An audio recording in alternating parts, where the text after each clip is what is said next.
રહસ્ય ઘેરાયું. એની અંદર એની સિમ્ટમ્સની થોડી હાજરી જણાવેલી હતી. આ રિપોર્ટની અંદર શું આવ્યું છે આપણને કોઝ ઓફ ડેથ આપનાર પેનલ થી પીએમ કરનાર ડોક્ટર શ્રી જણાવશે. ઓકે સર હિન્દી માં હિન્દી માટે થોડી કન્વેન્સ કરતો પાન ગુડ આવી ગયો છે યાર મજે બી લગાઈ દો તે હિન્દી માટે નીકળી જજો ને તો મારી ટીમ માં કેમેરો લાગી પેડ મુવા આવી તો તમારા બાઈક બાકી હોય તો આજે હિન્દી લઈ લે ગુજરાતી ના પડે સાહેબ. ઓકે ગુજરાતી તો હિન્દી વાળો હોય છે એક આપ મને મોકલી આપો.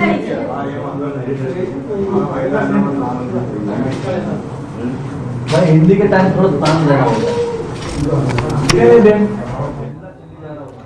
તો મોતનું જે કારણ છે તે જાણવું પોલીસ માટે પણ પડકાર બન્યું છે. આખરે બે બાળકીઓના મોતનું કારણ શું છે તે અંગે હાલ પ્રેસ કોન્ફરન્સ થઈ રહી છે. ખીરાની જે થિયરી હતી, સંતાન પ્રાપ્તિની થિયરી હતી, પરંતુ તે તમામનું નિષ્કર્ષ શું નીકળ્યું છે તેના પર સૌ કોઈની નજર છે. જો કે સૂત્રો દ્વારા એ પણ માહિતી મળી છે કે એફએસએલ રિપોર્ટમાં કંઈ પણ શંકાસ્પદ અથવા વાંધાજનક નથી જાણવા મળ્યું. ત્યારે બાળકીઓના મોત આખરે કઈ રીતે થયા, ખરેખરમાં શું ખીરાને કારણે થયા કે કેમ, તે અંગે હજુ પણ રહસ્ય છે તે ઘેરાયું છે.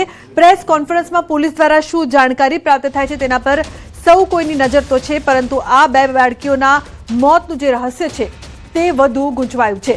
હાલ તો સૂત્રો દ્વારા એ માહિતી મળી છે કે જે રિપોર્ટ સામે આવ્યું છે એફએસએલનું, તેમાં કોઈ પણ જાણકારી અથવા વાંધાજનક અથવા શંકાસ્પદ વસ્તુ નથી જાણવા મળી. તો પછી મોતનું કારણ શું છે તે જાણવું આ સમગ્ર તપાસ પોલીસ માટે પડકારજનક બની ગઈ છે. ઉલ્લેખનીય છે કે અમદાવાદમાં ચાંદખેડામાં બે બાળકીઓના મોત ડોસાના ખીરાના કારણે થયા હોવાની ચર્ચા થઈ હતી અને સમાચાર પણ સામે આવ્યા હતા, પરંતુ હજુ સુધી તેનું જે નક્કર કારણ છે તે સામે નથી આવ્યું. હજુ પણ આ મામલે પોલીસ તપાસ છે તે યથાવત છે. 2026 और 30/2026 एडी के काम में दो बच्चियों की डेथ हुई थी. उस डेथ में पहली बच्ची जो मिस्ट्री प्रजापति है और दूसरी रहा प्रजापति, दोनों की जब डेथ हुई थी उस डेथ पे उनके माँ बाप की तरफ से और उनके परिवारजनों की तरफ से जो जो शंकाएं व्यक्त की गई थी उस हिसाब से अकस्मात मौत की तपास चांदखेड़ा पुलिस स्टेशन के पुलिस इंस्पेक्टर से चला रहे हैं. उस वक्त दोनों बच्ची का जो पीएम किया था, पीएम के समय में पीएम करने वाले डॉक्टर की तरफ से जो विसेरा सैंपल लिए गए थे उस विसेरा सैंपल को एफएसएल में परीक्षण के लिए भेजा गया था. उनका रिपोर्ट आज पुलिस स्टेशन मिला है.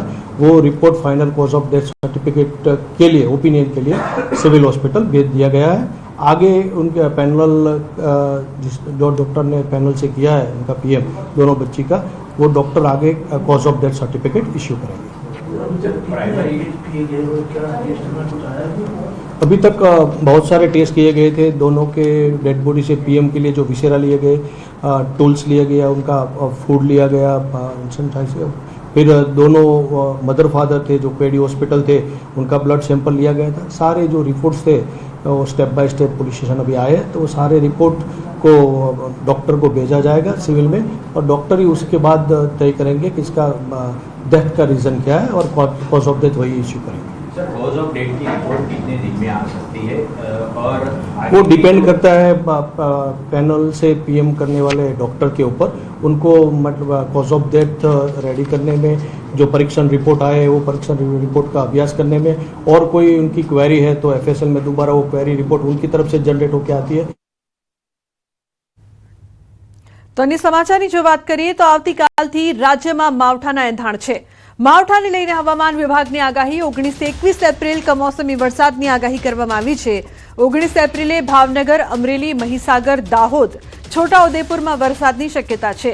તો 20 એપ્રિલના ભાવનગર, અમરેલી, તાપી, ડાંગમાં વરસાદની આગાહી કરવામાં આવી છે. 21 એપ્રિલના ભાવનગર, અમરેલી, ભરૂચ અને સુરતમાં વરસાદની આગાહી છે.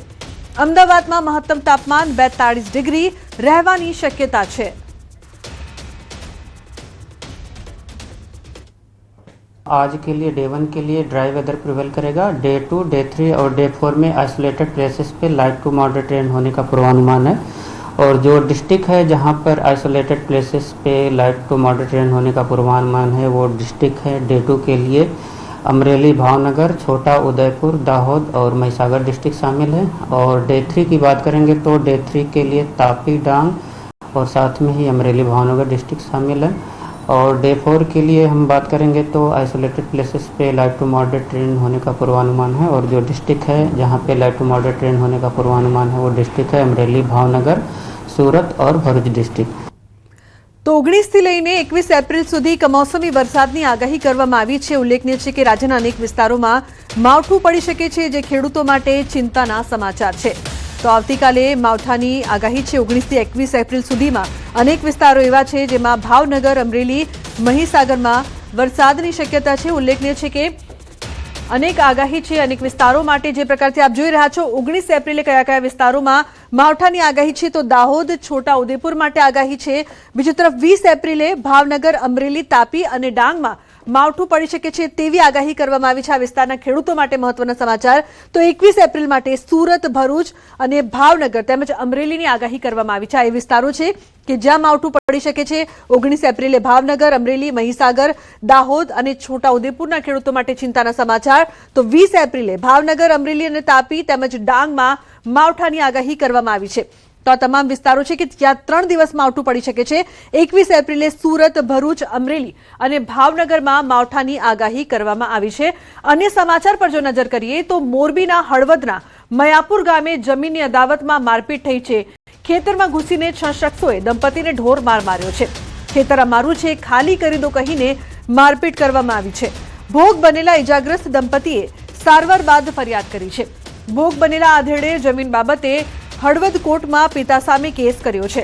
કોર્ટમાં કેસ ચાલુ હોવા છતાં પિતાએ જમીન વેચી દીધાની ચર્ચા છે। તો વેચાણ બાદ જમીનનો કબજો લેવા બાબતે આજે શખ્સોએ મારામારી કરી હતી। ઉલ્લેખનીય છે કે જમીનની અદાવતમાં મારપીટ થઈ હતી। મોરબીની આ સમગ્ર ઘટના છે। ખેતરમાં ઘૂસીને 6 શખ્સોએ દંપતીને ઢોર માર માર્યો। આ ખેતર અમારું છે, તેને ખાલી કરી દો તેવું કહીને મારામારી કરવામાં આવી હતી।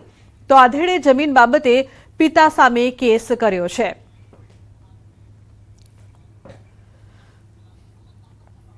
ગાંધીનગરના માણસા એપીએમસીમાં તસ્કરો દ્વારા મોટા પાયે ચોરીની ઘટના સામે આવી છે, જેમાં એક સાથે 15 કરતા વધુ દુકાનોના તાળા તોડીને લાખો રૂપિયાની રોકડ ચોરી કરવામાં આવી છે।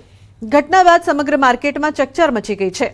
કમોસમી વરસાદના કારણે જણસીનું પહેલાથી જ નુકસાન થયું હતું, ત્યારે હવે ચોરીની ઘટનાએ વેપારીઓની મુશ્કેલીમાં વધુ વધારો કર્યો છે। વેપારીઓમાં પોલીસ પેટ્રોલિંગની કામગીરીને લઈને પણ અનેક સવાલો ઉઠી રહ્યા છે।